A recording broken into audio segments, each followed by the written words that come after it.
we're too small for a full-time HR person, but we're growing. What HR functions should we prioritize outsourcing first? I think that depends on what you mean by HR functions. So depending on the organization, HR can do a whole lot of different things. They can be responsible for like hiring and onboarding. Like, so if you've got a new employee and they have to fill out a bunch of paperwork to get into the payroll system and that kind of stuff, it could be that. If you're hiring a lot of people, maybe you have like a volunteer, or not a volunteer, but like a summer workforce that you bring on. Maybe you need somebody helping with vetting new employees and figuring out who's gonna have those roles over the summer. Maybe you need to implement a real performance review process because you kind of just winging it, and you need something a little more formalized because it's starting to get a little sideways. Maybe you need that.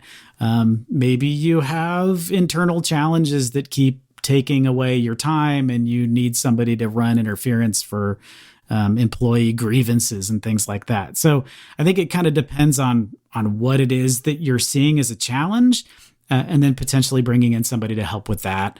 It really I don't think that there's and I can't think of an order of operations for like, oh, you definitely need this first, because many organizations don't ever take outsourced HR direction. They go directly from, we're just managing it all internally, and we've got somebody that just happens to be good at those kinds of things. And then finally, we've got enough money and we're going to bring somebody on whose role is HR, and they're going to take on all of these things at once. So you might skip the outsourced side of it as well. I mean, it kind of depends on what you need. I also think, what resources do you already have sort of around you? And because if perhaps you have a champion of the work you do, a board member, fill in the blank, who has some of this expertise, that might also be helpful to see where are the holes after that person helps out or is able to offer some assistance in it. I think that's another way to look at it. And I've heard some organizations that think about like, what is the highest risk item? Now, I think all items in HR are probably really high risk, right? But is there a highest risk item if it's done incorrectly?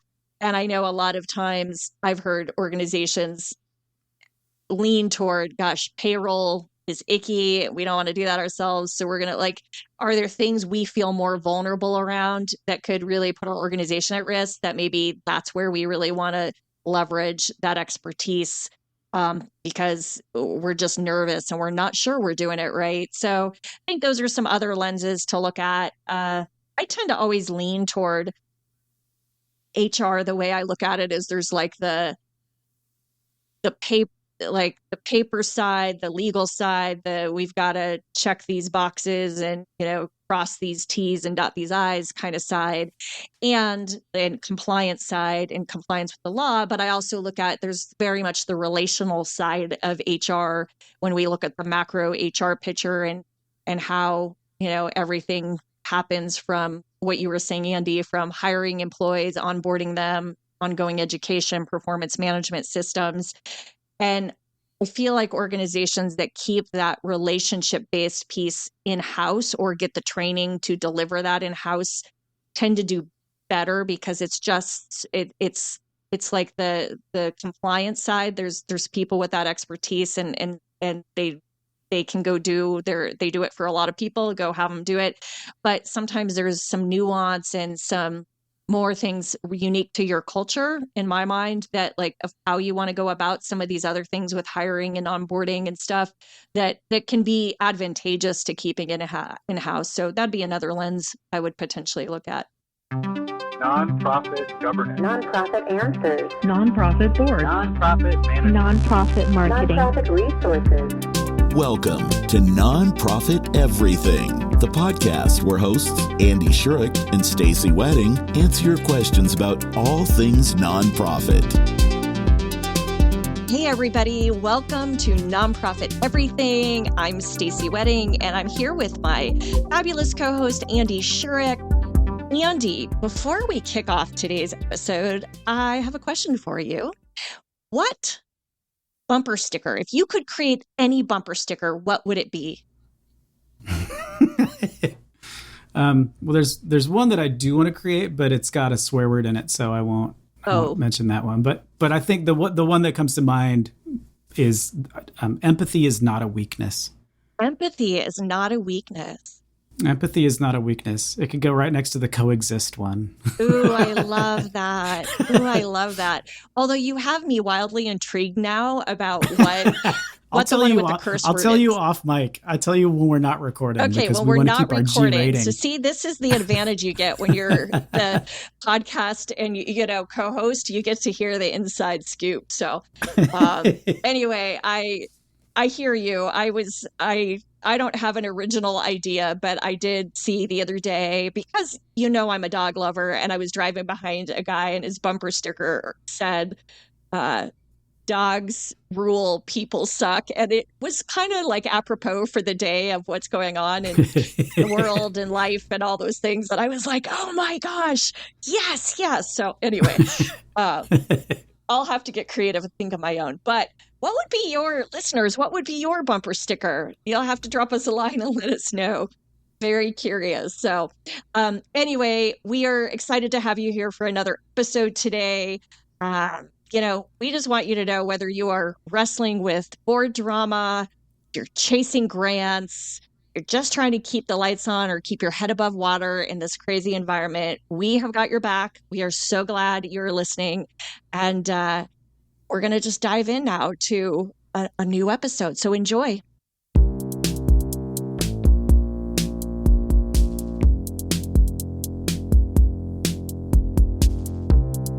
Andy, this one's for you. The nonprofit I lead has one small restricted endowment, and our current general account has little money in it right now, not enough for my next payroll. What are our options for making payroll, particularly when it takes time to fundraise? Send a question to a podcast. That's absolutely the right way to do it. No, I suspect that this is one of those questions that we get. There's remember, because we keep asking people to send us questions that are like, send us a question you want somebody else to ask, right? So I think this is one of those. Yeah. It might be that. So yeah. That's a fantastic question. And number one, you never want to be in that position. However, I don't know. I've worked in nonprofits long enough that at several times in my career, I've had someone hand me a paycheck and say, go cash this now. That was before direct deposit. Now everything's direct deposited, so we don't get that as much. But it's happened to me more than once, is that at an organization, and at bigger organizations too, cash your paycheck right now. And everybody would just vacate the premises and go to the bank, because then the money would get in their account. And then oh gosh, we scraped bottom. Oops, sorry, everybody. Whoever was last gets the NSF, which is terrible. Yeah. Number one, you want to make sure that you avoid that situation at all costs. And this is something and thanks for the question, because this is something that I personally have been harping on for 3 years now, which is that the financial purpose of a nonprofit is not to generate money to hold it. The financial purpose of a nonprofit is to raise money in order to generate units of mission. So that money should come into the organization and immediately be flushed out. However, you always need to have some in reserve, because we know that fundraising and revenue streams go up and down. For example, the federal government could just lose its mind and stop paying people for things that are under contract totally illegally and make a giant mess. That's something that could happen, which could disrupt your cash flow. And for that, you need to have some sort of reserve that you can draw on, some way to have when this bad thing happens, we need to have some money, that there's a length of time that we need to be able to self-fund ourselves until things get back to normal. That's a conversation you're going to have between you and your board. How long is that period of time need to be? And based on how long that period of time needs to be, you can figure out what that reserve needs to be. This is how long we can go if the spigot just gets immediately turned off. So once you've had that conversation with your board, you'll come up with a dollar amount. You're I think we can survive for 3 months. If the thing, we need to be able to live for 3 months before things pick up, or whatever that is. You need to figure out how much money that 3 months is. And then you need to figure out what you're going to do to get that money. So it's either you raise it and hold it, Like, and don't call it a rainy day fund, call it a future programming fund or something, it can be board restricted, like let the board restrict it. So that it doesn't get necessarily spent, but call it something other than a rainy day fund, because that always feels icky for some reason. People don't want you to raise money to hold on to it. Like, for example, Charity Navigator and the Better Business Bureau, Wise Giving Alliance, and a few other of those they will actually dock you if you're holding on to money, which is the stupidest thing ever. But we just have to be able to communicate properly with our boards to say, like, I don't know what they're doing. They don't know what they're talking about. We need to hold money. If somebody doesn't want to give us money because we're being fiscally responsible, they can go pound sand, right? Whatever. So have that, figure out what that dollar amount is, and then figure out how you're going to raise it. So either raise it for your rainy day fund, which you'll call something else, or in a situation like this one, where like it's an emergency, like once it's an emergency, your options become significantly limited. And that's because, like, as you correctly note in the question, like it takes time to fundraise. We can't just go out into the community and say, oh yeah, I need $10,000 yesterday and preferably in cash, right? Like those kinds of things it's just not possible. The one place you are able to get money very, very quickly is possibly your board. So your board may be, in this case, this may be the one time you come to your board with an emergency appeal. Don't do it more than once, or else your board is going to fire you. Like, this is not a situation that you ever want to be in twice. Like, one time they might like give you the benefit of the doubt, like, oh yeah, we didn't expect the federal funding spigot to be completely turned off for no good reason. Instead, we expected like the federal government to just like, if we had a contract, to just continue to perform on the agreement that we've had with them for years and years, right? Imagine and that. Not just like change the rules for no reason because of an emergency, right? So you may be able to go to your board for emergency funding. If that's not possible, you may be able to go to your board for a loan. So loans from board members are perfectly acceptable. The 990 makes you note it. Like, you have to be very clear. We've taken loans from board members, because that is 100% a trigger of fiscal distress. Like, so if you're borrowing money from your board, like that's kind of a red flag that something else is going on. If the something else is going on, the federal government isn't performing on its obligations, that's something, that's a defensible thing you can say to a donor. It says, like, why did this happen? You're like, oh, well, this is why. Like, they might be okay with that. The board may just decide to loan you the money until you can get back on your feet, which is possible. I'd say that's the other option. If it's quick, there's no way to like get a line of credit from a bank. They're going to say no. Lines of credits from banks sound good, but you kind of need to have all the money already, because unfortunately there's no way, if you go bankrupt, there's no way for the bank to get its money back. And they know that. So they'll be like, yeah, we'll totally do that. Fill out an application, and then just ghost you, right? They won't even respond. But that is one option that you can think of way in the do that for when you need it a year from now, is work on that line of credit. Yeah. And then you said, I have a small restricted endowment. That's illegal. You cannot touch your restricted endowment. You can't borrow against it, which is silly. It's one of those things, like, you feel like you ought to be able to borrow against it, but you can't. Like, if it's restricted, it's restricted. It means it has to be spent on the purpose that it's been restricted for. And if it's truly an endowment, that means that money just sits there and earns interest. Like, you cannot do anything with it, which is one of the reasons I'm super not excited about fundraising for endowments, because it's just kind of like, great, thanks for giving me money I can't spend, right? Now you're making me invest things. You've given me extra work. I didn't appreciate that. So the endowment you can't touch, even donor restricted funds. If they've restricted it for one thing, you can't just borrow it for payroll and then fill that fund back up. Seems like a totally reasonable thing to do. It will get you in trouble with both your auditors and potentially the state attorney general. Do you think on the endowment, Andy, it is worth perhaps looking at the endowment restrictions? So it sounds like this person knows what they're talking about, but I also think I've heard so many people and organizations over the years use endowment loosely, or like it's actually not. I mean, I know that in the financial statements it's classified as permanently restricted, right? Temporarily restricted, unrestricted. But I guess I was like, do you think it's worth them spending time just making sure that the endowment restrictions like really exist, or that this isn't some weird, like, made up thing that they've been just kind of, that's evolved in the organization? Do you think there's any room for that?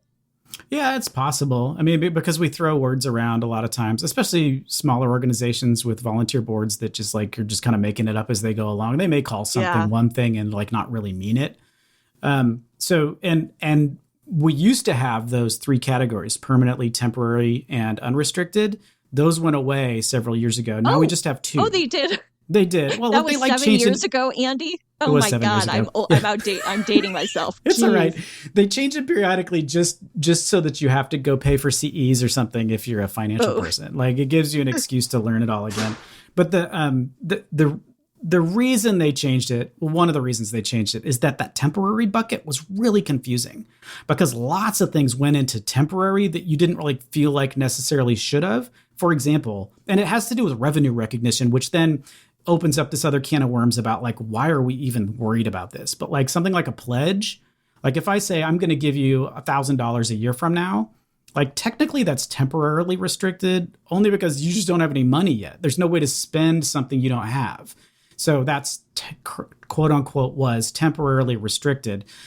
So they streamlined it a little bit, and now there are only two categories. One is donor assets with donor restrictions, and assets without donor restrictions. So those donor restrictions then there's no permanently restricted like we had to used to use for an endowment, where it was like there's the corpus, which is the money that was originally given to you and you can't spend the corpus. That still exists. It's just part of the donor restricted bucket. So now you have to be very clear. And one of the good things that it simplified was that you have to be very clear about, when I have money that's restricted, what does that mean? Like, how do I unrestrict this money, which we call release it? How do I release this money from its restriction? What do I need to do to make that happen?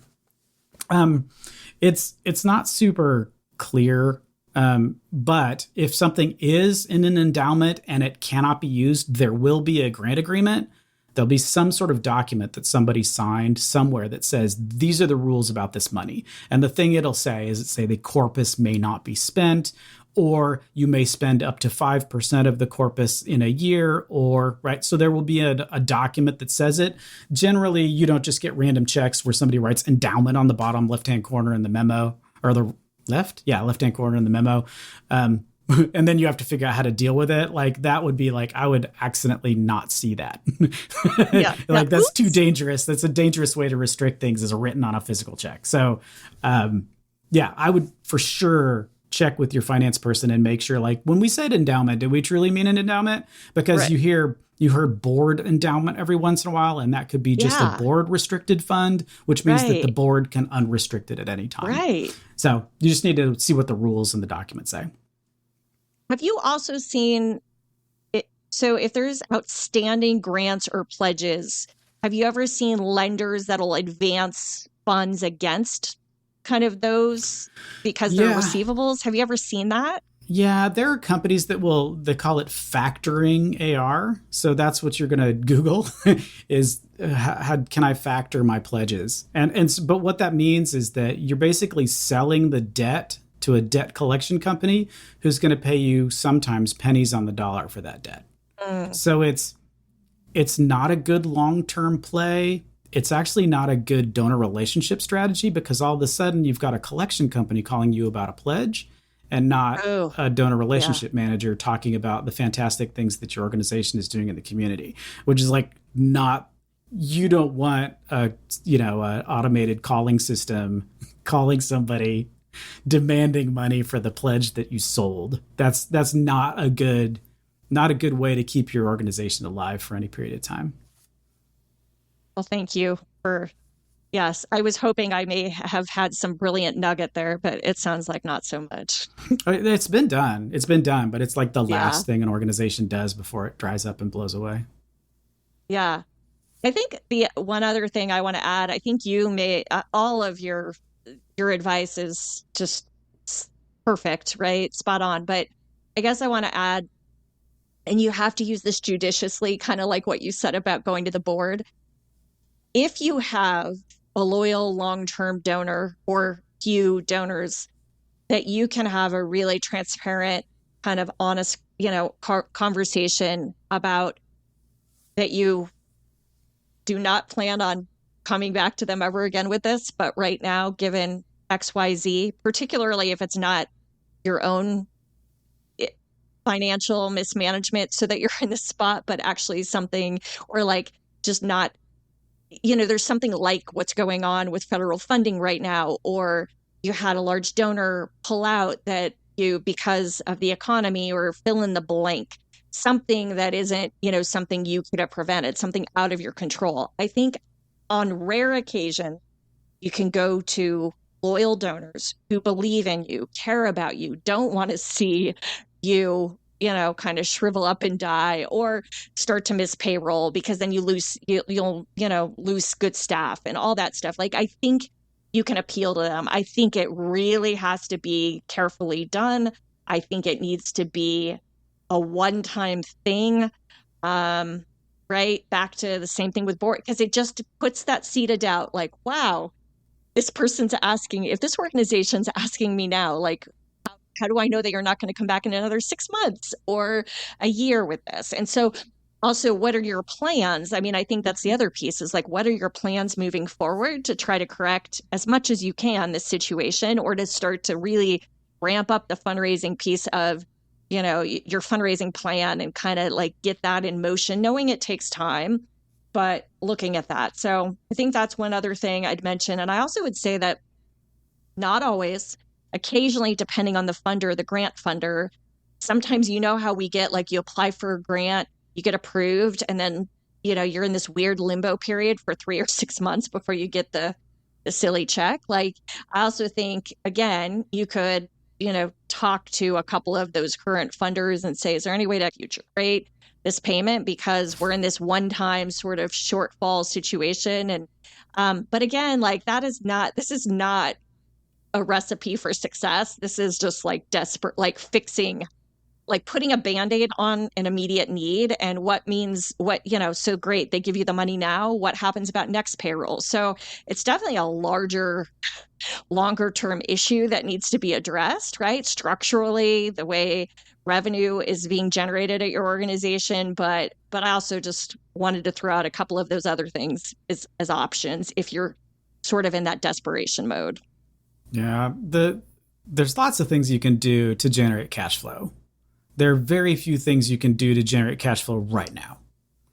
So, like, one of my favorite things that I think is totally underutilized is one of the things that foundations do, and that we complain about foundations doing, is that they've got this big chunk of money and they've got it invested, and they've got it invested in just the stock market because they want to make a return so that they can theoretically give away more money later. It's like just how it works.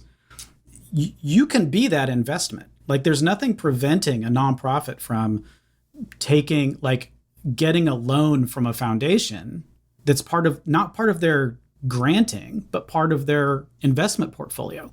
So if you're paying 5% interest on $1 million loan, like that's 5% that they're getting. Like, so you need to have a sophisticated internal accounting system so that you can make sure you're doing it properly. You have to have a really good relationship with the foundation so that you're not some fly-by-night operation that's just going to vanish with all of the money that they loaned you. Because again, they know it's difficult to you can't get blood from a stone. If you go under, the money's gone, right? So if you do create those relationships and you've got a foundation that gives money to you, but says, this is how much we're going to give away, we're going to keep the rest in the corpus, it's possibly start having a conversation. Well, what about your investment portfolio? Is there some way that we can be part of the things that you can invest in and actually make a return on us? Because that's totally legal as well. Again, not an emergency thing to do for cash flow, but a good long-term thing to do.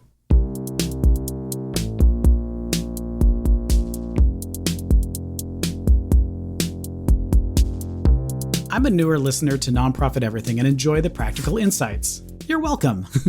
I'm 2 years into my role as an executive director and prefer focusing on strategy, operations, and one-on-one donor relations over being the public face of our nonprofit.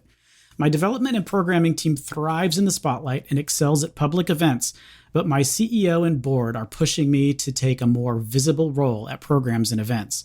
Is it okay for an ED to stay in the background and delegate public-facing duties, or are there risks I should consider? balance these expectations? Ooh, I've got so many different floating thoughts that I'm not even sure where to begin, but I'm going to start with this. Anything is okay. And I've seen that exist before. And I've seen it exist where in certain organizations it's not okay. But I think the reality of it is, what was the job description for the job that you took on? And was that part of it, right? What were the expectations laid out when you started? I would be very curious if I were you, if you haven't asked, to really understand if there's specific concerns or potential areas of growth of why the CEO and board are really pushing you in this direction. I think understanding their expectations and what is driving them would be important, because, is it an organizational culture thing that they're looking to try to set up? Is it that they're really looking to build you? You don't know, like they could be trying to groom you for a higher leadership role and giving you those opportunities. So if they haven't shared it, I think starting with the conversation to understand a little bit more of what it is they're looking, like what the outcome is they're looking for, or what it is that why they think this is important. Is it just because they think they have this preconceived notion that you as an ED should be doing this? I mean, then that's probably wonky, but is it part of your role? And is it part of it's putting too much burden on the CEO in things that need to kind of come down and be delegated to you? So I would say that's where I would start. I also think that as far as risk, I'm not sure I don't know if I would go as far as risk in my thinking around this, but donor relationships benefit and community relationships benefit. People sometimes want the person in charge of whatever area, like whether it's the director of programs, whether in this structure, it sounds like you have both an ED and a CEO. What does that look like? People like to see, and it is symbolically part of generally any leadership role. I mean, unless, I mean, even I don't know, Andy, what do you think? I've seen CFOs that's part of maybe they're not going out on the speaking circuit, but they need to be comfortable, right? Communicating to a group or coming to a board meeting and presenting or whatever that looks like. So I guess I would say, I think just to be realistic is important, about just the higher up you get in the food chain of an organization, there is going to need to be some degree of public facing. Now, as far as can you delegate it? It sounds like you have amazing teams. Great. So I think delegating's part of your strategy, but I still think symbolically, from a symbolic leadership level, an occasional public appearance, showing your commitment to the organization and its investment in it is important. Maybe if I'm in your shoes, I'm maybe could I pick just a few strategic events annually where my presence could be particularly impactful? And then could I leverage the rest of my team for the other stuff? I mean, I do think leveraging team strengths is huge for public, especially if that's not something that is your sweet spot. Leveraging them is great. And you also are occasionally going to need to probably do the thing you're uncomfortable doing and get up there and say a few words or whatever that looks like. So I don't know. That's my 2 cents. What do you think, Andy? No, I totally agree. I think this feels very familiar to me from my career too. Does so it? Yeah. I'm kind of an introverted extrovert. I can do public speaking. Obviously I can do whatever this is, right? But this is a conversation between me and Stacey, so it's very comfortable, right? Yeah. You just, other people happen to be listening. Yeah. But but I can also, I can stand up in front of a group of people and do, all kinds of big things. That's totally in my world. I think for me, what the challenge was is that organizations, especially in the nonprofit world, it isn't about me. And I'd become annoyed with executive directors and CEOs and people that are in charge of organizations where it becomes about the person and not about the mission of the organization. So, but that's my kink. That's my own problem that I need to deal with is you're not the most important thing here. The most important thing here is what we're doing in the community. Yes. And so I have sort of a sort of negative reaction to people who are taking too much of the limelight and making it more about, I'm in charge and you should be, worshiping me because I'm in charge of this, right? Not like, let's talk about the community. And so, but in my career, like several times I've been specifically called out because my introversion, my silence, my not wanting to stand in front of a group of people and talk is interpreted as if I am disappointed in something that's going on, that I'm not wholeheartedly behind the mission of the organization. That like if we're in a board and I'm just like looking at the papers in front of me because I need to present in a couple of minutes and I want to make sure that I know what I'm talking about, is interpreted by everybody else in that boardroom as like, why isn't Andy making eye contact with anybody? There must be something wrong. Like he's either annoyed with the person that's speaking or like, so they're interpreting my body language and my just introversion in general is something negative to the rest of the organization. So it may be that. It may be that you need to potentially come up with opportunities, like even if it's not, if it's the big gala event and you're expected to come up and talk, like take that challenge on and say, how can I show that this is about the organization and that I'm proud of everybody here. And I love that all the work that we're doing and like spotlight other people and make it not about me and make it about the organization without making it look like I'm hiding or I'm nervous or I'm upset. Right. So, I mean, that could be it. And I'm only saying that because it's like, I've been seriously called out on it multiple times in my career. Like, what are you doing? Why are you hiding? I'm like, I'm not. I'm nervous about something. Like, Right, leave me alone, man. Right. So, Yeah. I mean, that's just from my personal experience. That may not be the situation for this at all. It just sort of struck a chord for me. I appreciate your personal, kind of experience with it and sharing that story. I really just want, I hope the person, I think what you said is important to emphasize, looking at the organization and what its needs are, because should all be driven, right? The whatever areas you're overseeing in programs and development as executive director, what is needed? Where is there a gap in the skill set or in taking a donor relationship to the next level because you're not doing whatever, fill in the blank. Where are there holes that you could help fill, and not to take it away from your team, because it sounds like you've got some amazing people, but to augment it in furtherance of really moving the dial for the organization. And I think that's a really powerful approach with this. So it's not just, oh, I'm not going to be, in the spotlight because I want to please my CEO and board. I mean, I think for them, but again, like they need to get really clear with you on why. There's got to be a why for this. Do they get complaints? Do they get donors who are saying, I always meet with the staff, but I'd love to see the person like in charge or whatever that looks like. I think it's really important to dig into that a little bit so you can figure out what are the true needs that you can fill in and, use, even if you're a little nervous like Andy gets.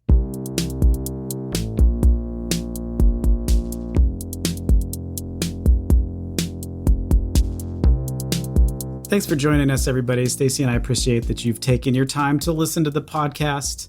We know it's a really stressful period for nonprofits right now. Everybody's a little freaked out. Maybe our next episode is just going to be 30 minutes of breathing exercises, something to get everybody just chilled out. Love that idea. So yeah, I guess if that's your question, send that question in, because the way this works is you send us questions and we answer them. So if you say, can you do 30 minutes of breathing exercises, we will find that guest expert. I promise you. And with that, we will see you in a couple of weeks.